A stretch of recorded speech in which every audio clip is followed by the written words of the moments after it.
کہتے ہیں جس پر وضو فرض ہو جاتا ہے، اور وضو کے 8 چیزیں ہیں جن سے وضو ٹوٹ جاتا ہے، 8 چیزیں ہیں جن سے وضو ٹوٹ جاتا ہے۔ ایک یہ ہے کہ پیشاب پخانے سے وضو ٹوٹ جاتا ہے، دوسرا ہوا خارج ہو گئی۔ اب ہوا بھی 2 طریقے سے خارج ہوتی ہے، ایک یہ ہے کہ اس کی آواز نکلتی، اور ایک یہ ہے کہ آواز نہیں نکلتی۔ دونوں طریقے سے وضو ٹوٹ جاتا ہے، آواز نکلے یا آواز نہ نکلے وضو ٹوٹ جاتا ہے۔ اب تیسرے نمبر پر یہ ہے کہ خون بہہ پڑا یا پیپ بہہ پڑا۔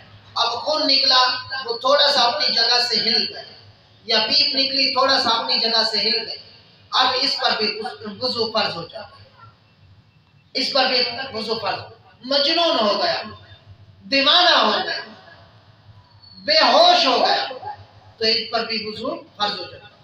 اب نماز کے اندر نماز آدمی پڑھ رہا ہے، نماز کی حالت میں، نماز کے علاوہ نماز کی حالت میں ہے، ہنسا، اتنا ہنسا کہ ساتھ والوں نے آواز سن لی، کہتا لگا، تو اس کی نماز بھی گئی اور وضو بھی ٹوٹ گیا۔